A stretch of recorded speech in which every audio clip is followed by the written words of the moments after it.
우리 사진 하나 띄워주시겠습니까? 네, 한 번쯤은 보았을 법한 그림이죠. 여기 그림에 나오는 이 여성분이 젊어 보여요? 늙어 보여요? 젊어 보여요. 젊어 보이는 분 손 들어보세요. 네. 내리시고. 나이 들어 보시는 분 손 들어보세요. 네. 같은 그림인데 어떤 분에게는 이게 아가씨처럼 보이고 이 모습이, 어떤 분에게는 나이 많은 노인의 모습처럼 보이고, 같은 그림인데 서로 다른 모습을 사람들이 보는 거죠. 뭐 그림 한 장이라야 뭐 다르게 본다고 해도 무슨 상관이 있겠습니까? 그게 우리의 삶에 뭐 큰 영향을 미치겠어요? 그런데 우리가 보는 것이 우리에게 일어난 어떤 큰 사건이나 또는 우리가 맞닥뜨린 어떤 큰 도전이라고 한다면 그것을 보는 시각에 따라서 그 인생 길이 달라지지 않겠습니까?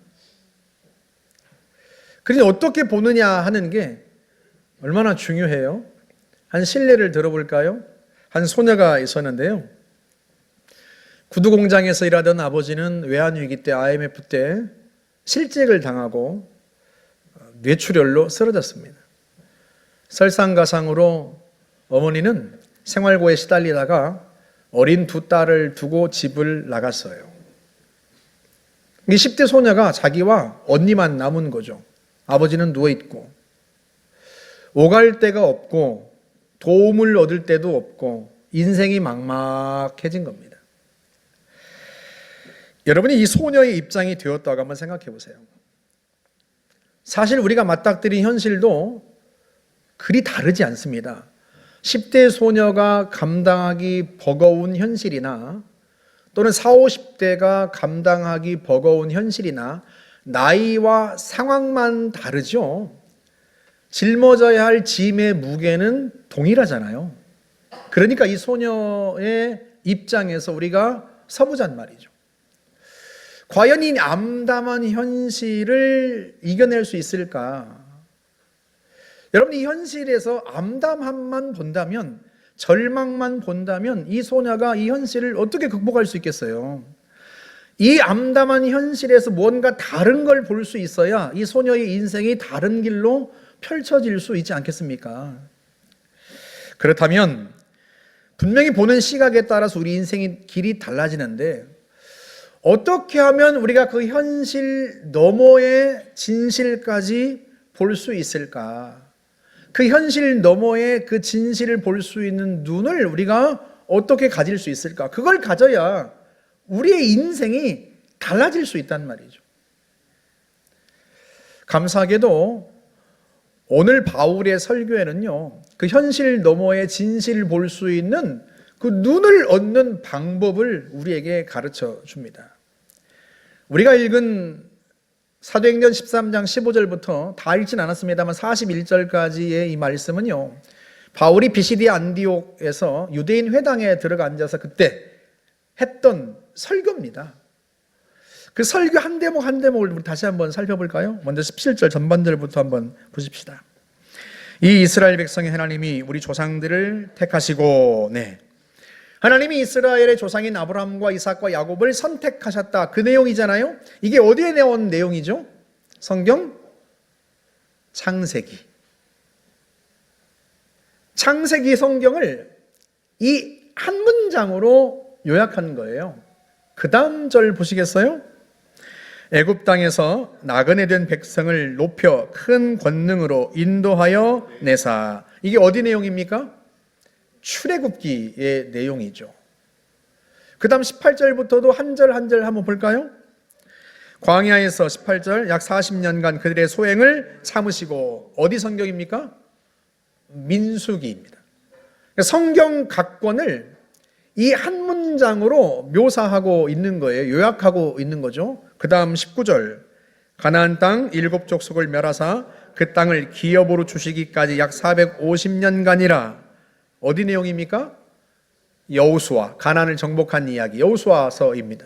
그 다음 20절 그 후에 선지자 사무엘 때까지 사사를 주셨더니 어디죠? 사사기 21절. 그 후에 그들이 왕을 구하거늘 하나님이 베냐민 지파 사람 기스의 아들 사울을 40년간 주셨다가 어디죠? 사무엘상 22절. 패하시고 다윗을 왕으로 세우시고 증언하여 이르시되 내가 이세 아들 다윗을 만나니 내 마음에 맞는 사람이라 내 뜻을 다 이루리라 하시더니 어디죠? 사무엘하. 다윗이 왕이 되고 그 후에 하나님의 뜻을 실행하는 장면들이죠. 이렇게 각 구약 성경 한 권을요, 한 권 한 권을 한 문장으로 요약해서 설교하는데, 그리고 나서 이야기를 어디로 이끌고 가요? 우리 그 다음 23절 한번 보세요. 하나님이 약속하신 대로 이 사람의 후손에서 이스라엘을 위하여 구주를 세우셨으니 곧 예수라. 결국 구약의 모든 인물들과 사건들은 누구를 향해 가고 있다? 예수 그리스도.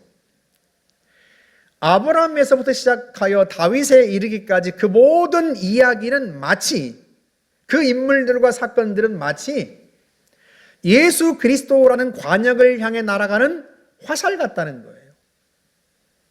여러분, 관역이 없다면 화살은 허공을 가르는 의미 없는 몸짓에 불과하죠. 그런데 구약성경 창세기로부터 시작해서 구약성경 모든 이야기들이 누구를 향하여서? 예수 그리스도를 향하여 날아가고 있는 화살과 같다는 거예요. 이 모든 이야기들은 누구에 대한 이야기다? 예수에 대한 이야기다. 그것입니다. 그러니까 예수 그리스도가 없으면요, 구약의 그 모든 인물들과 사건들은 의미를 잃게 되는 거죠. 오직 예수 그리스도를 통해서야 그 구약의 모든 인물들과 사건들이 진정한 의미를 얻게 되는 거예요. 그러니까 바울은 구약 성경을 예수 그리스도라는 렌즈로, 예수 그리스도라는 눈으로 다시 보고 다시 해석하는 겁니다. 구약의 이야기는 비록 예수님이 오시기 이전의 이야기이지만 바울은 구약 성경 곳곳에서 예수 그리스도를 보는 거예요. 29절도 한번 볼까요? 성경에 그를 가리켜 기록한 말씀을 다 응하게 한 것이라. 성경에, 바울이 말하는 이 성경은 구약 성경을 말합니다. 그런데 이 구약 성경에 누구에 대한 말씀이 다 기록되어 있다? 예수님에 대한 말씀이 기록되어 있다. 그리고 구약 성경에 기록된 그 예수님에 대해 기록된 그 말씀들이 마침내 이루어지고 성취되었다는 거예요. 그 다음 33절도 보세요. 하나님께서 예수를 일으키셔서 조상들의 후손인 우리에게 그 약속을 이루어 주셨습니다. 시편 둘째 편에 기록된 바 너는 내 아들이다. 오늘 내가 너를 낳았다 한 것과 같습니다. 그러니까 시편 2편 7절의 말씀, 내가 오늘 너를 낳았다. 너는 내 아들이다. 내가 오늘 너를 낳았다. 이 말씀이 누구에 관한, 무엇에 관한 말씀이다? 예수님에 관한 말씀이고 예수님의 부활에 대한 예언인데, 실제로 예수님께서 부활하심으로 말미암아서 그 시편 2편 7절의 말씀이 성취되었다는 거예요. 그 다음 절도 보세요. 34절 함께 볼까요? 하나님께서 그를 죽은 사람들 가운데서 살리시고 다시는 썩지 않게 하셨는데 이렇게 미리 말씀하셨습니다. 다윗에게 약속한 거룩하고 확실한 복을 내가 너희에게 주겠다. 다윗에게 약속한 복을 내가 너희에게 주겠다 했던 그 하나님의 말씀도 이루어졌다는 거예요. 성취되었다는 거예요. 누구를 통해서? 무엇을 통해서? 예수님을 통해서. 예수님의 부활을 통해서 그 모든 말씀들이 다 이루어지고 성취되었다는 거예요. 다시 말하면 구약의 모든 이야기는 예수님의 이야기이고 그 예수님에 관한 모든 이야기들이 예수님의 십자가와 부활 사건을 통해서 완성되고 성취되었다. 바울은 부활하신 예수님을 만나고 나서 성경을 보는데요. 구약 성경을 보는데 그 구약 성경 곳곳에서 그전에는 보지 못했던 예수님을 보게 되는 거예요. 그리고 그 예수님을 통해서 구약의 인물들과 사건들을 다시 보니까 그게 다 예수님에 관한 이야기이고 예수님을 향해 가고 있고 예수님을 통해서 완성되었다는 거예요. 비로소 구약 성경의 이야기가 제대로 이해가 되고요. 구약 성경의 진짜 의미들이 진정으로 이해가 되는 거죠. 여러분, 바울은 구약 성경만이 아닙니다. 자신의 삶도 예수님을 통해서 다시 보게 됩니다. 예수님을 자기 인생의 중심에 놓고요. 예수님을 통해서 자기의 인생과 자기의 삶의 발자취를 다시 보는 거예요. 그렇게 보니까 어떤 일이 벌어지는가? 제일 먼저는요, 자신이 이전에 중요하게 여기고 가치 있게 여겼던 것들이요, 다르게 보이기 시작합니다. 우리 빌립보서 3장으로 가볼까요? 5절 말씀 함께 읽어보십시다. 나는 난지 여드레 만에 할례를 받았고 이스라엘 민족 가운데서도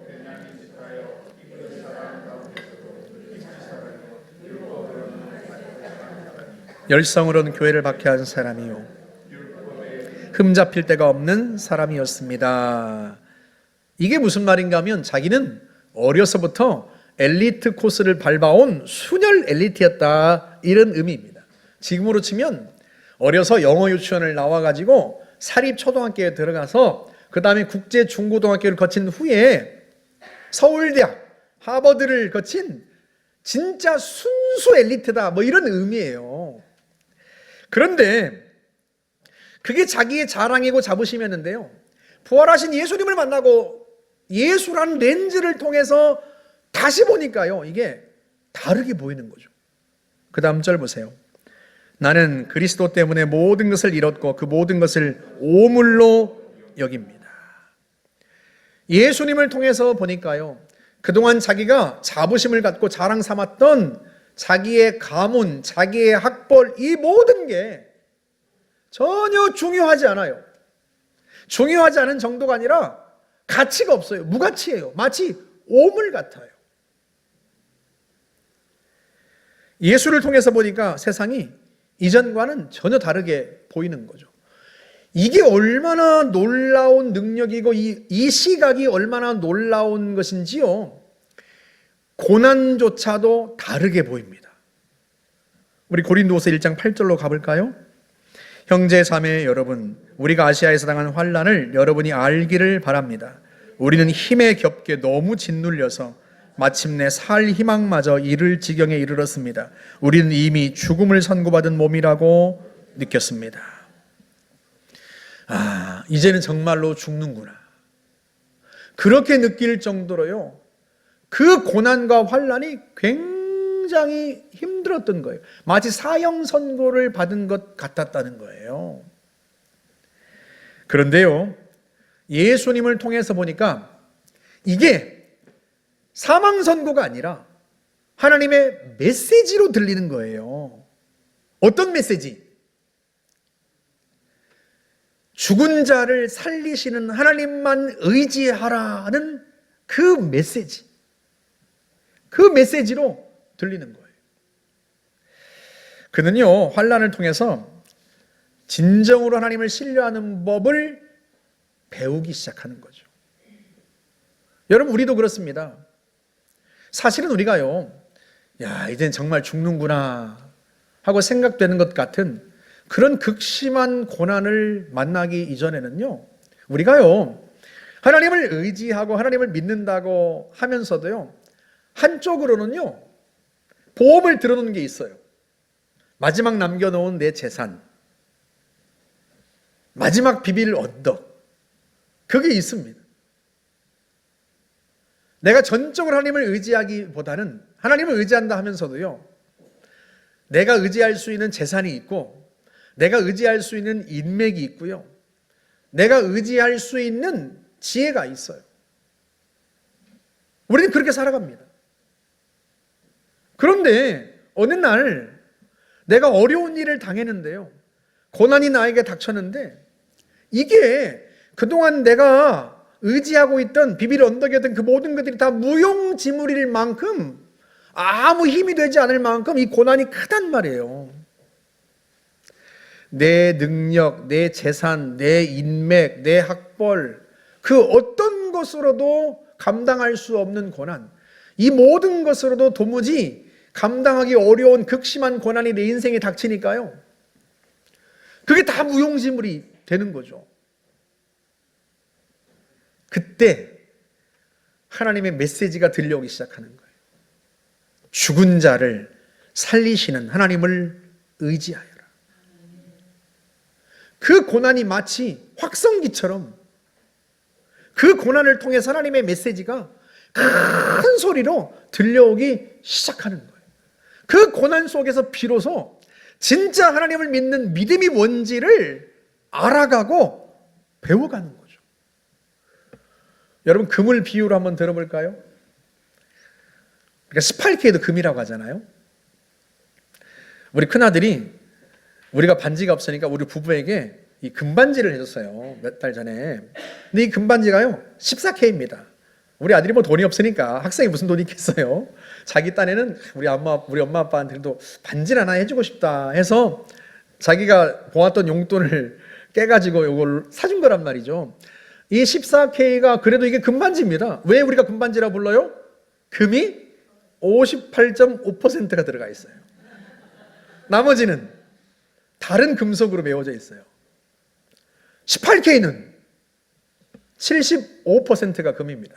나머지 25%는 다른 금속이에요.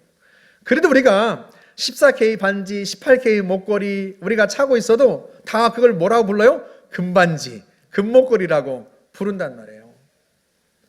그런데 진짜 순도 100%의 금은 24K입니다. 아무것도 섞이지 않은. 여러분, 우리의 믿음이 그렇단 말이에요. 75% 하나님을 의지해요. 하나님을 믿습니다. 그런데 나머지 25%는요, 내가 믿는 바가 따로 있어요. 내 인맥이 있고, 뭐 안 되면 우리 부모님한테 비비지 뭐. 부모님도 계시고, 나를 도와줄 친구도 있고, 나머지 25%는 그걸로 채워놓는 거예요. 겉으로 하나님을 의지하고 하나님을 신뢰한다고 하면서도요, 믿는 구석이 따로 있는 거죠. 그런데 우리가 그 나머지 믿는 구석으로도 감당할 수 없을 만한 고난과 역경이 우리의 인생 속에 찾아옵니다. 우리가 다 그런 인생들을 지나왔잖아요. 도무지 내 힘으로는 안 되는, 내 지혜로는 안 되는, 내가 그동안 의지했던 것으로는 도무지 감당할 수 없는 극심한 고난을 만납니다.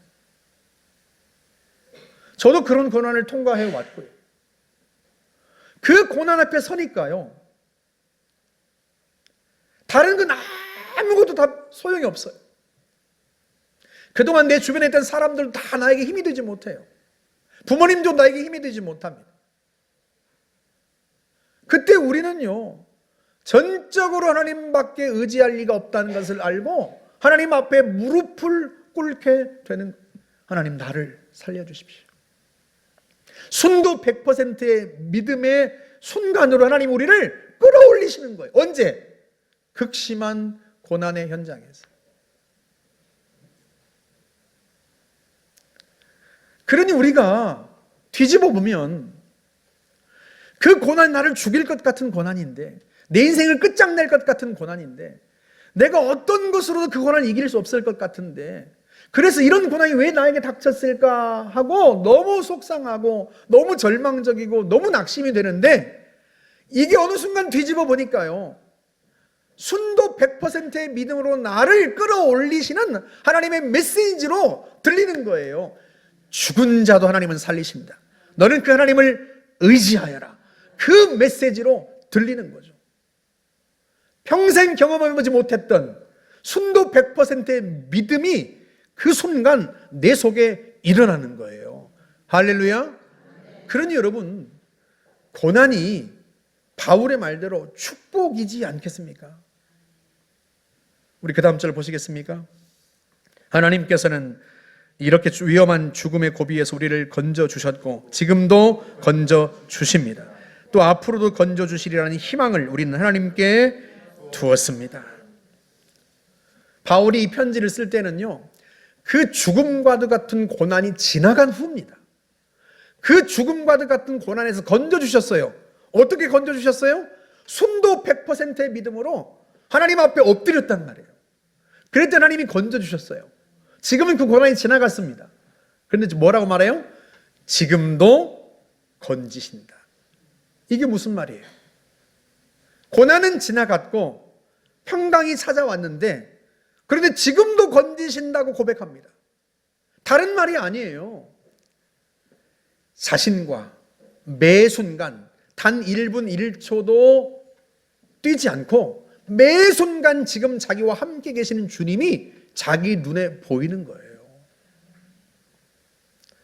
그전에는요 그렇지 않았어요. 왜? 여전히 자기가 의지할 게 있었거든요. 자기도 몰랐어요.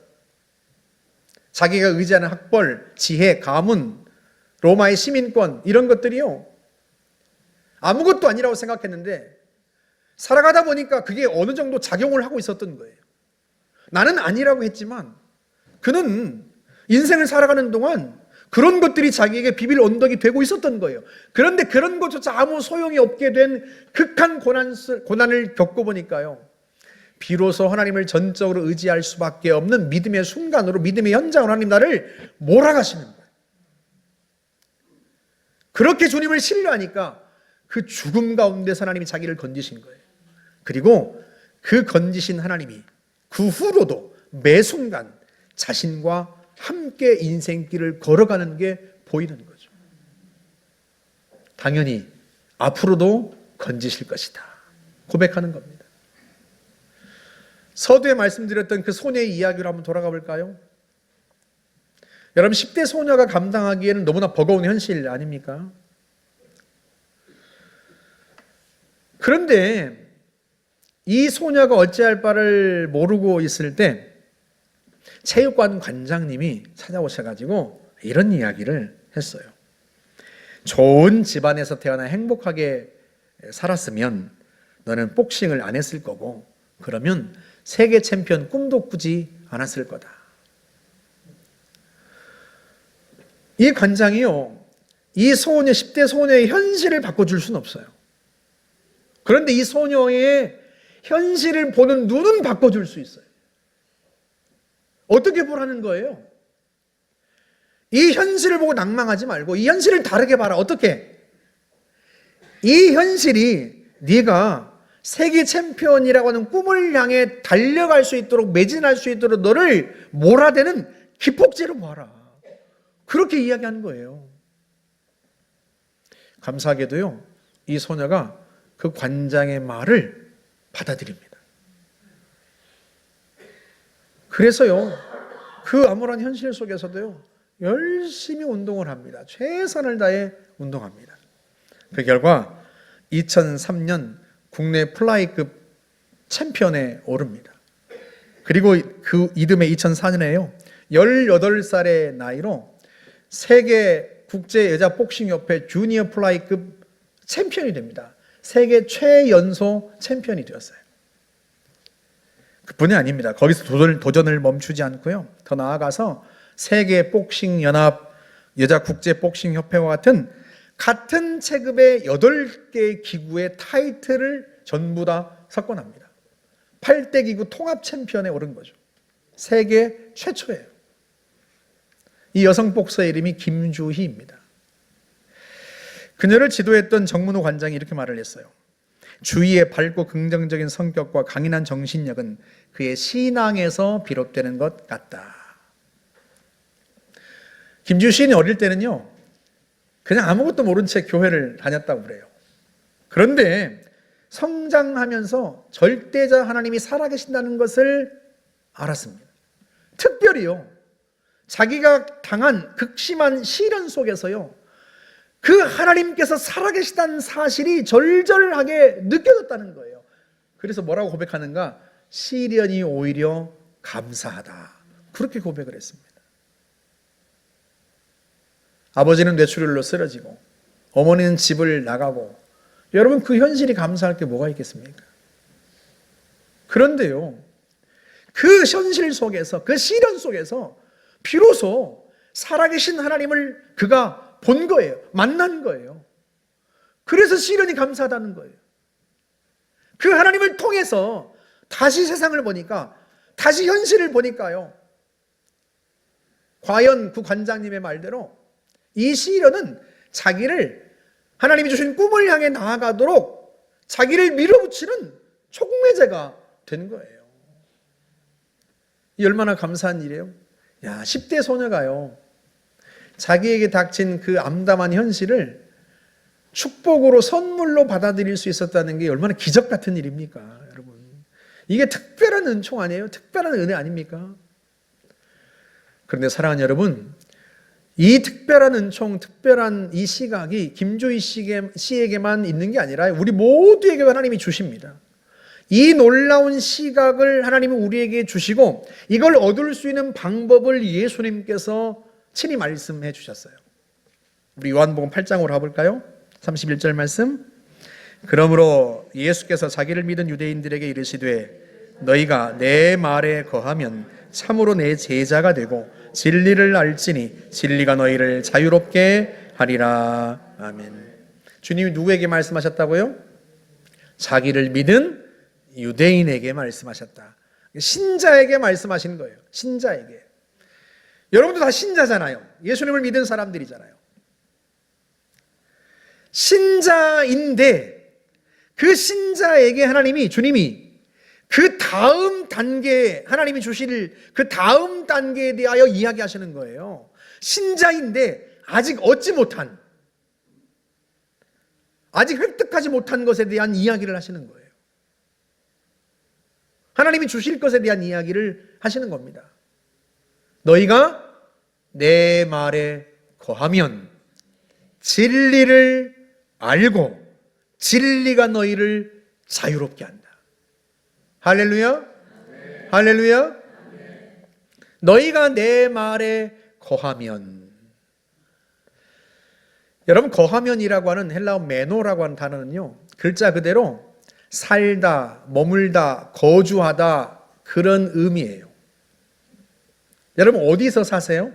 어디에 거주하세요? 집에 사시죠. 집에 거주하죠. 그러니까 예수님께서 이 말씀을 하실 때 뭘 염두에 두고 하신 말씀이다?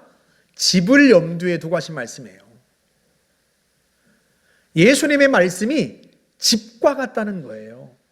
여러분, 집은 어떤 곳입니까? 언제나 돌아가고 싶은 곳이죠. 밖에 나와서 일하고 힘들고 지치면 뭐가 생각나요? 집이 생각나요. 집에 가고 싶다. 우리 막내 아들은 학원에 데려다 주는데 학원에 도착하기도 전에 벌써 집에 가고 싶다 그래요. 학원에서 공부도 하지 않고 이제 도착도 안 했는데 벌써 집에 가고 싶다 그래요. 왜? 집이 그런 곳이에요. 힘들고 지치면 가고 싶은 곳, 가면 쉼을 얻는 곳, 집에 가면 회복을 얻고. 여러분, 집에 가는데 도살장에 끌려가는 송아지처럼 가는 사람이 있어요? 집에 들어가기 싫어. 집에 들어가기 싫어. 죽을 것 같아. 그런 사람 있어요? 없다고 하세요. 여기서 있다고 하면 되겠어요. 여기서 있다고 하면 여러분 남편 아내가 뭐라고 생각하겠어요? 집은 마땅히 내가 언제나 돌아가고 싶은 곳이에요. 힘들면 생각나는 곳, 지치면 돌아가고 싶은 곳, 가면 쉼을 얻는 곳, 가면 회복되는 곳, 그게 집입니다. 그런데 예수님의 말씀이 꼭 집과 같다는 거예요. 너희가 내 말에 살아라. 힘들면 어디로 오라? 집으로 오라는 거예요. 주님의 말씀으로 오라는 거예요. 힘들면 말씀을 읽어라. 지치면 어디로 오라? 지치면 집으로 오라는 거예요. 지치면 말씀으로 와라. 말씀을 들어라. 말씀을 읽어라. 쉼이 필요해요. 어디로 오라? 그 말씀의 집으로 오라는 거예요. 너희가 내 말씀으로 와라. 말씀을 읽어라. 말씀을 들어라. 말씀을 묵상해라. 회복이 필요해요. 자존감의 상처를 입었어요. 그럼 어디로 오라? 내 말에 오라. 내 말로 오라. 하나님의 말씀으로 오라는 거예요.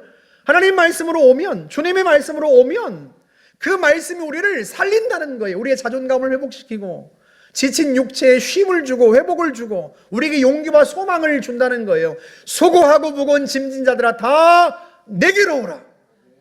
내가 너희를 쉬게 하리라. 주님이 어디로 오라는 거예요? 주님께로. 주님의 말씀으로 오라는 거예요. 왜? 주님의 말씀이 집이니까. 극심한 고난을 만나고 역경에 부딪혔어요.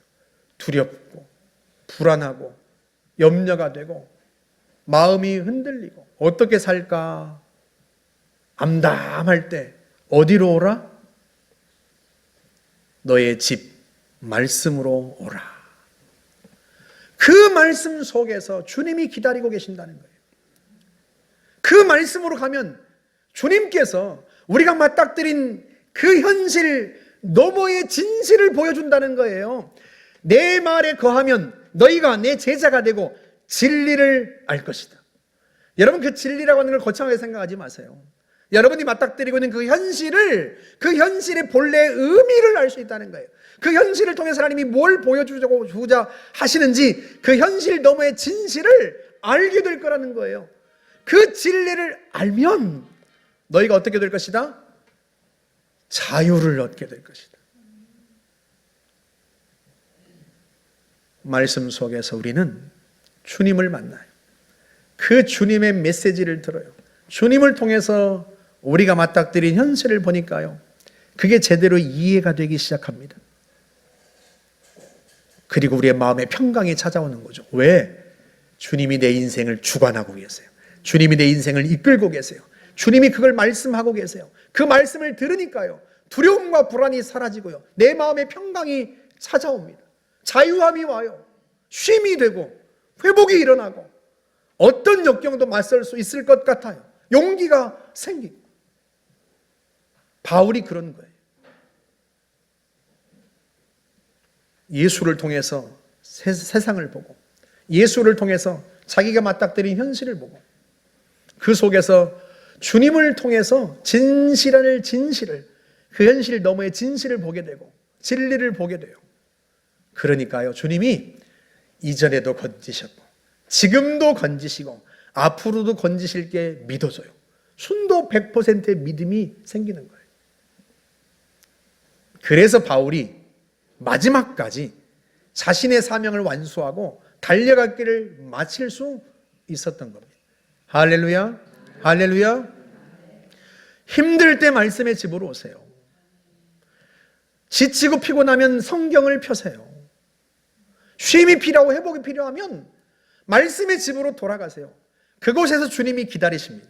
여러분의 시각을 바꿔주고 여러분의 인생의 길을 다시 보여줍니다. 여러분이 승리자가 되게 하십니다. 그 놀라운 역사를 늘 체험하며 사시기를 주님의 이름으로 축복합니다. 함께 기도하겠습니다.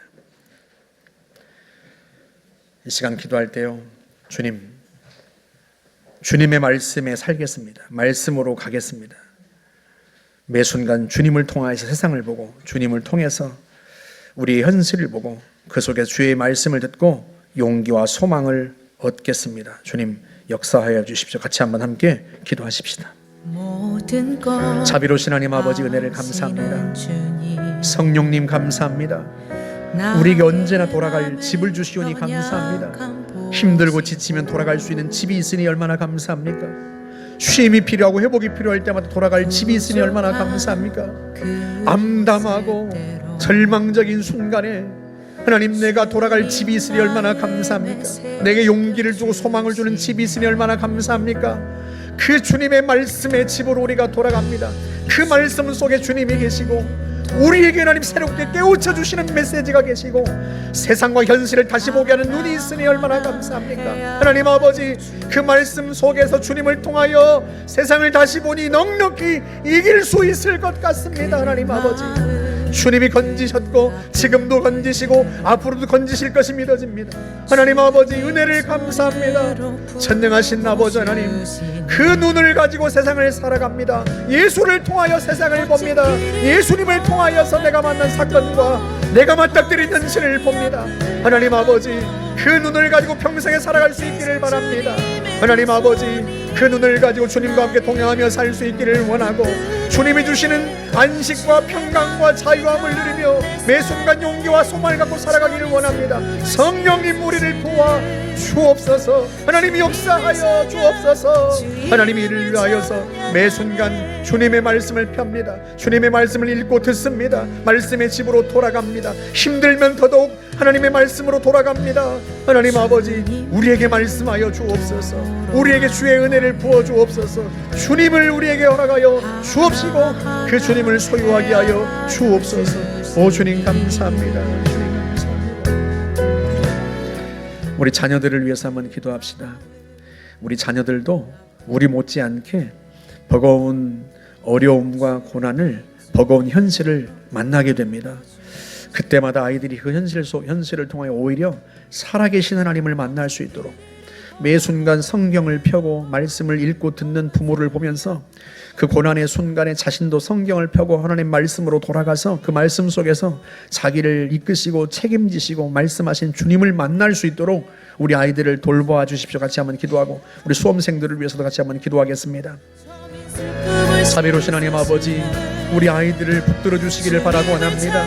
하나님, 우리가 알지 못하지만 우리 아이들도 하나님, 그들이 버거운, 감당하기 어려운 순간들을 만나고 그런 사건들과 그런 현실들과 맞닥뜨리게 됩니다. 자기들의 힘으로 감당하기 버거운 하나님, 그런 고난도 만나게 됩니다. 그때마다 하나님, 그들이 말씀으로 돌아갈 수 있기를 원합니다. 말씀의 집으로 갈 수 있기를 원합니다. 그 속에서 살아계신 주님을 만나고 그 주님을 통하여 자기들이 맞닥뜨린 현실을 볼 수 있도록 눈이 열리게 하여 주시기를 바라고 원합니다. 주님으로 말미암아 넉넉히 승리할 수 있도록 하나님 역사해 주시고, 하나님 아버지, 우리 주님이 함께 계심을 체험하고 주님이 돌보심을 체험하면서 하나님 아버지, 주 안에서 평강을 누리게 해주시고 담대함과 용기를 얻게 하시고 소망을 얻게 하여 주시기를 바라고 원합니다. 하나님 아버지, 우리 아이들이 살아간 세상 속에서 우리가 언제나 함께 해줄 수는 없습니다. 부모조차도 하나님 그들과 1분 1초도 같이 있을 수는 없습니다.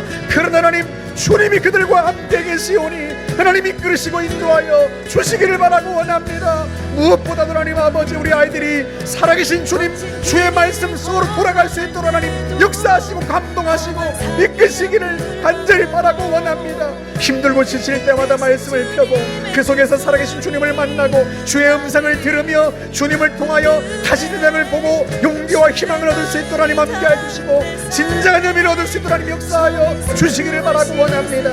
하나님 함께하여 주옵소서. 하나님, 우리 수험생들을 붙들어 주시기를 바라고 원합니다. 하나님 아버지, 유나를 붙들어 주시고 아버지 하나님, 참으로 주은이와 승희를 붙잡아 주시고 현아를 붙드시고 모세를 붙들어 주시어서 이 아이들에게 주의 은혜를 베푸시고 이때 살아계신 주님을 뜨겁게 만나고 그 은혜를 힘입을 수 있도록 성령님 돌보아 주옵소서. 주님 감사합니다.